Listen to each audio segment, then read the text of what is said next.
자, 그럼 지금부터 본격적으로 발제와 토론의 시간을 갖도록 하겠습니다.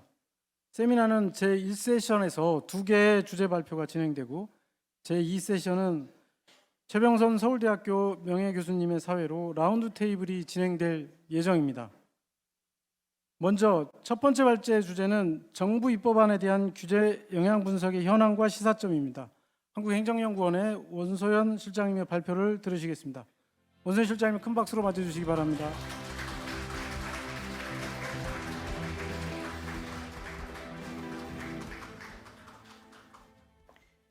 네, 안녕하십니까. 첫 번째 발제를 맡은 한국행정연구원의 원소연입니다.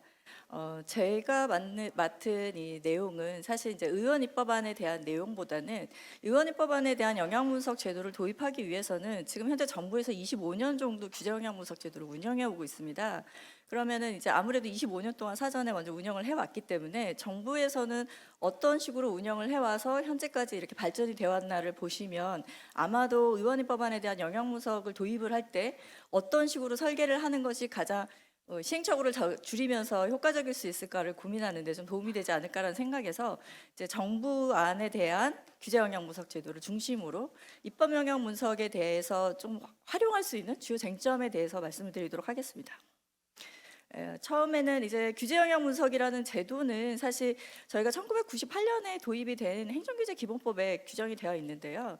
규제 영향 분석의 목표는 사실 가장 지금 앞에서도 여러 이제 축사나 뭐 개회사, 환영사에서 많이 나왔었던 것처럼 좋은 규제를 만들기 위한 내용입니다. 그래서 규제를 처음에 만들 때 애초에 규제를 잘 만들고 그리고 그 규제의 품질을 높이 만들고 그다음에 불필요한 규제를 사전에 방지하기 위한 그런 제도로 도입이 되었다고 볼 수 있고요. 좋은 규제의 조건은 제가 넘어가도록 하겠습니다. 그래서 이제 행정규제 기본법 제2조에서는 행정규제에 대해서 이제 정의를 하고 이런 행정규제를 그러니까 법안에 규제가 포함이 되어 있을 경우에는 사전적으로 규제 품질을 제고하기 위해서 어떤 것들이 이루어져야 되는지를 규정을 하고 있습니다.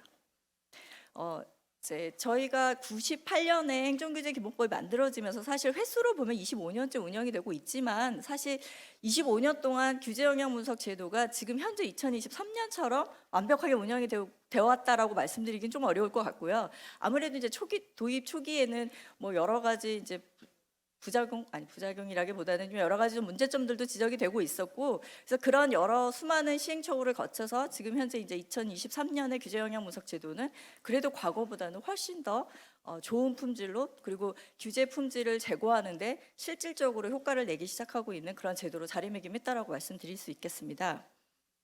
지금 이제 앞서 워낙 많이 말씀하셔서 그냥 간단하게만 보면 지금 21대 국회에 아직 3년밖에 지나지 않았는데 20대 국회와 거의 유사한 수준의 의원 발의 법률안이 제안이 되고 있습니다. 아마 21대가 끝날 쯤 되면 제게 20대보다 훨씬 높은 수의 의원 발의 법률안이 나오지 않을까라는 생각이 드는데요. 이렇게 이제 의원 발의 법률안이 보시면 16대에서 시작돼서 현재까지 거의 한 1200% 증가가 되었다라고 볼 수 있는데 이렇게 증가가 됐다는 건 뭐 앞에서 얘기하신 것처럼 민의를 반영하고 의원들이 굉장히 열심히 일을 하고 계시구나라는 거에 대한 이제 방증일 수도 있는데 다른 한편에서는 그러니 이제는 의원 법안에 대해서도 품질을 좀 우리가 검토를 해봐야 되지 않을까라는 자성의 목소리가 나오기 시작하는 것 같습니다. 그래서 많은 의원분들께서 이제 국회법 개정안을 내고 있습니다. 그래서 이제 의원 입법이 이렇게 증가하고 있기 때문에 필요하다라는 거에 대해서는 제가 충분히 말씀을 드린 것 같아서 이제 넘어가도록 하겠습니다. 그러면 이제 의원 입법안에 대한 영향 분석을 도입을 한다면 이제 쉽게 생각하시면은 앞에 규제 영향 분석 제도와 유사하게 설계를 하면 되지 않을까라고 아마 생각들을 많이 하실 것 같은데 이제 정부 법안과 의원 발의 법률안에 대한 좀 차이점이 있어서 저는 여기에서 이제 이 네 가지 쟁점을 중심으로 그러면 정부안과 의원 발의 법률안에 어떤 차이가 있는지를 조금 설명을 드리겠습니다. 그래서 첫 번째는 의원 발의 법률안에 대한 영향 분석을 도입을 할 때 적용 대상의 범위를 어떻게 할 것인가? 두 번째는 무엇을 분석할 것인가? 영향이라는 게 굉장히 두리뭉실하기 때문에 어떤 영향을 분석할 것인가? 그리고 세 번째는 이렇게 분석된 것을 어떻게 검토하고 관리할 것인가? 마지막 이 영향 분석은 언제 제출을 해야 되는가? 이한 네 가지 정도로 제가 말씀을 드리도록 하겠습니다. 먼저 이제 적용 대상과 관련해서 정부의 사례를 한번 말씀을 드리면 정부는 일단 제도 자체가 규제 영향 분석입니다. 그 말인즉슨 규제 법안만을 대상으로 한다는 것이죠. 그래서 행정규제 기본법에서는 행정규제를 규정을 하고 있는데 우리가 흔히 얘기할 때 이제 규제라고 얘기를 하면 뭔가 못하게 하는 거를 규제라고 생각을 많이 하시는데 맞습니다. 규제의 속성 그게 맞습니다. 우리가 헌법에서 모든 국민에게는 일반적으로 자유권이 보장이 되고 있는데요. 이 자유권을 제한하려면 반드시 법률로서 제한을 하도록 규정을 하고 있습니다. 그럼 법률로서 국민의 권리를 제한하는 그 행위가 무엇이냐? 그게 행정규제 기본법상 규제거든요. 그러면 국민에게 권리를 제한을 하려면 반드시 법에 근거를 두어야 되는데 지금 현재 시점에서는 권리를 무조건 제한할 수 있는 것은 아니고 그렇게 권리를 제한하거나 의무를 부과하는 행위가 과연 타당한 수준인지 적정한지 이 권리를 제한하는 게 맞는지 뭐 영향 분석이랑 생각을 해봤을 때 너무 과도한 권리 제한은 아닌지 이런 것들을 따져봐야 되는데 지금 현재 정부에서 운영하고 있는 규제 영향 분석 제도가 이런 규제의 적정성, 타당성, 실효성들을 검토하는 제도로서 운영이 되고 있다라고 보시면 될 것 같습니다. 그런데 이제 규제 영향 분석 제도가 운영이 되는데 규제는 일반적으로 우리가 생각하는 속성상 규제하고 행정규제 기본법에 적용을 받아서 규제 영향 분석서를 작성해야 되는 규제는 조금 다릅니다. 근데 행정규제 기본법에는 그러니까 굉장히 그 조건을 엄격하게 두어서 주체는 반드시 정부가 행해야 되고 객체는 반드시 국민이어야 되고 반드시 일반 특정한 행정 목적을 달성하기 위한 목적이 있어야 되고 그 내용상 이러한 내용들이 들어가면 아무리 성격상 규제지만 행정규제 기본법상 규제 영향 분석서의 적용 대상은 아니다라고 해서 이제 제외를 하고 있는 거죠. 그러니까 여러 가지를 막 따지다 보니까 사실 현재 우리나라에서 규제 영향 분석 제도라고 하지만 모든 규제를 분석을 하지는 못하고 있습니다. 왜냐하면 이런 행정규제 기본법상 적용하고 있는 규제가 속성상 규제 외에, 그러니까 속성상 규제지만 행정규제 기본법에 적용해서 제외되는 경우가 많기 때문입니다. 그래서 규제 심사의 절차를 보시면 처음에 각 부처에서 법률안을 발의를 할 때 법령안을 발의할 때 이제 부처에서는 하위 법령을 굉장히 많이 법령안을 제안하다 보니까 법령안을 제안하는 과정에서 첫 번째로 국무조정실의 규제조정실에 심의를 받도록 하고 있습니다. 이 안에 규제 영향 분석서를 작성해야 되는 규제가 무엇인지를 국무조정실에서 먼저 검토를 하고 해당 법령안 중에 몇 조는 규제 영향 분석서를 작성해야 된다라고 이제 규제조정실에서 정해주면 그거에 맞춰서 진행이 되고 있다라고 보여지면 되죠. 그래서 이제 첫 번째는 규제 영향 분석서인 경우에는 사실 지금 현재 정부에서 운영되고 있는 규제 영향 분석서는 행정규제 기본법상 행정규제에 해당되는 경우만 그리고 그 중에서 행정규제 기본법에 적용 제외를 하고 있는 대상은 제외를 하고 적용을 하고 있습니다. 그러면 의원입법안에 대해서도 규제만 할 것이냐 또는 규제 중에서 이런 행정규제 기본법에 적용 제외를 받는 것은 정부안처럼 뺄 것이냐는 사실 다시 한번 논의가 필요하다고 보여지는데 이 중에서 문제가 되는 것은 정부의 입법안 중에는 법률보다는 하위 법령이 많습니다. 그러다 보니까 아무래도 규제가 굉장히 영향을 많이 미치는데 의원 입법안은 사실 하위 법령이 전혀 없습니다. 딱 법률안만을 대상으로 하고 있기 때문에 정부안과 그러니까 의원 발의 법률안인 경우는 의원 발의 법률안은 모두가 법률안이고 정부안 경우는 95% 이상이 하위 법령안이라는 이런 차이가 있기 때문에 사실 꼭 규제를 대상으로 해야 되느냐는 사실 아마 적용 대상에 대해서는 다시 한번 논의가 필요하지 않을까라는 생각이 들고요. 지금 현재 규제 영향 분석서의 적용 대상을 정하는데 이제 추후에 만약에 입법 영향 분석에서 적용 대상을 어느 범위로 정할 것인가를 결정하는 데 조금 도움을 드리자면 사실 정해놓기는 모두 다 하면 굉장히 좋습니다. 다 해줄 수 있으면 좋은 거잖아요. 뭐 하나도 빠짐없이 다 검토할 수 있다라고 하면 좋은데 문제는 쓰는 데 걸리는 시간, 분석하는 데 걸리는 시간, 그걸 검토하는 데 걸리는 시간 이런 실질적인 현실적인 여건을 다 고려를 하다 보니까 이제 정부 안에서도 규제 중에서 모든 것이 다 국민의 그 생활에 엄청난 영향을 미치는 규제는 아닙니다. 아주 미미한 영향을 미치는 규제도 있고 그 중에는 굉장히 지대한 영향, 중대한 영향을 미치는 규제가 있기 때문에 정부에서는 굉장히 중요한 영향을 미치는 경우는 표준형 규제 영향 분석서로 또 약간 미미한 영향을 미치는 경우는 간이형 규제 영향 분석서로 분리를 해서 별도 트랙으로 운영을 하고 있다라는 점을 설명을 드릴 수가 있고요. 지금 현재 통계 현황으로 보시면 전체 그 국회, 그러니까 정부 안 중에서 규제인 것과 심사 규제 수와 규제가 아닌 것들, 뭐 이런 것들을 이제 구분해 보시면 알겠지만 정부 입법 현황 안에서 법률의 수가 굉장히 경미하다라는 것을 알 수가 있습니다. 여기에서는 정부 안에서 비규제 건수가 사실은 규제 건수에 비해서 규제 건수보다 비규제 건수도 굉장히 많이 있는데 이런 것들은 사실 제외하고 규제에 대해서만 검토를 하고 있다라는 것을 보실 수 있겠습니다. 제가 눈이 안 보여서 이 앞에가 좀 잘 안 보이네요. 네. 그럼 전체 2,000개 넘는 정부 입법 현황 중에서 사실 정부 규제 입법안은 그 중에 한 4분의 1 정도, 500건 정도밖에 해당이 되지 않고 정부에서는 이런 규제 법안에 대해서만 규제 영향 분석서를 작성하고 있다라고 보시면 될 것 같고 의원벌이 법률안에 대해서는 이제 이걸 만약에 규제에 대해서 한다라고 하면 사실 이제 논의가 돼야 될 것이 무엇이냐면 정부 부처 법률안은 해당 부처에서 작성을 해오고 국무조정실에서 이에 대해서 규제인지 아닌지를 판단하는 그 역할을 하고 있는데 과연 의원 발의 법률안에서 규제인지 아닌지를 누가 판단할 수 있을 것인가? 이게 사실은 조금 이제 논점이 될 수가 있을 것 같습니다. 그리고 이제 규제 법안은 아니지만, 그러니까 국회에서 만들어지는 법률안 중에는 규제라고 보기는 어렵지만 사실 국민의 생활이나 아니면 경제적, 사회적으로 굉장히 중대한 영향을 미치는 법안들도 많이 있거든요. 꼭 규제가 아니더라도. 근데 만약에 규제 법안만을 해당하게 되면 이러한 데 이제 들어가는 영향 분석은 사실 좀 제외될 그런 우려가 있는 거죠. 그래서 입법안에 대해서 의원 발의 법률안에 대해서 영향 분석을 할 때에는 반드시 규제만 해야 된다. 또는 규제를 포함한 여러 가지 영향 분석, 그러니까 뭐 사회적이나 아니면 경제적으로 중대한 영향을 미치는 거를 포함할 수도 있는데 그렇다면 중대한이라는 건 어느 정도가 중대한이냐 뭐 이런 여러 가지 이제 구체적인 논점이 있을 것 같아서 그런 것들은 추후에 제도가 이제 그러니까 제도가 설계를 할 때는 조금 더 논의가 필요한 사항이 아닐까라는 생각이 들고요. 이제 두 번째는 규제 영향 분석서의 내용인데요.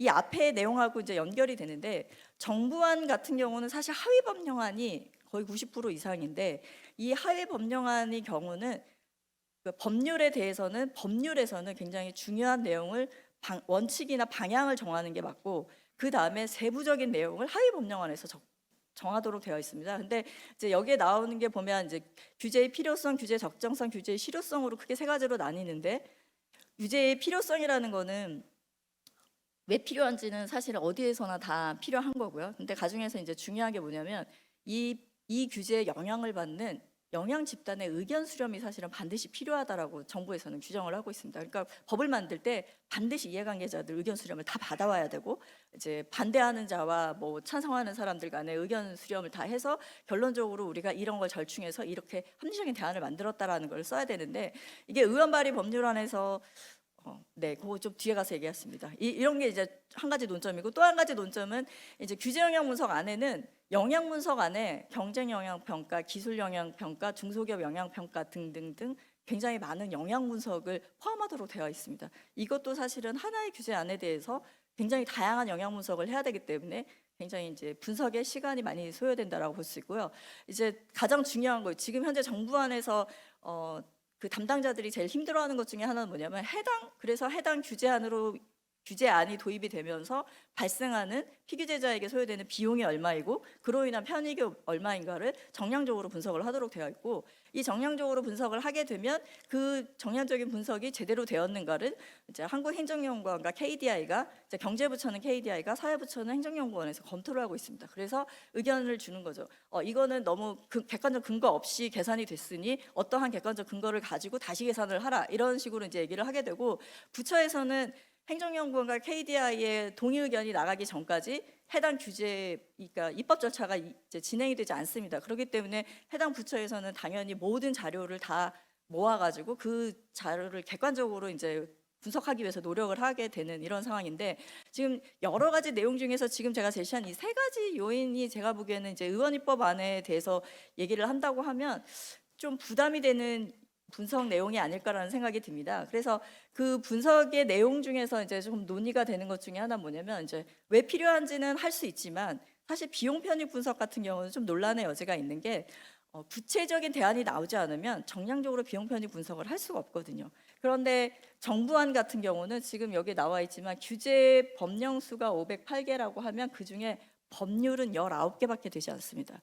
결국은 법률에 대한 것이 아니라 시행령 시행규칙 고시안에서 구체적으로 나오는 안에 대해서 저희가 비용 편익 분석을 얘기를 하는 거지, 이런 방향으로 가자라고 하는 법률안에 대해서 규제, 그러니까 비용 편익 분석을 하고 있지는 않다라는 것이죠. 근데 의원 발의 법률안 같은 경우는 다 법률안이기 때문에 사실 법률안에서 어떤 범위로 어떤 식으로 구체적으로 어떤 방법으로 하겠다라는 게 나오지 않기 때문에 사실상 정량적인 비용 편익 분석은 좀 어렵지 않을까라는 저는 생각이 듭니다. 그래서 그런 것들을 이제 고려를 한다면 추후에 규제 영향 분석, 의원 발의 법률안에 대한 입법 영향 분석을 그 분석의 내용을 정할 때 어느 선까지 법률에 주로 적용할 수 있는 영향 분석, 그리고 법률 단위에서 주로 고려를 해야 되는 영향 분석의 내용이 무엇인가를 조금 심도 있게 논의를 하는 것이 필요하지 않을까라는 생각이 들고요.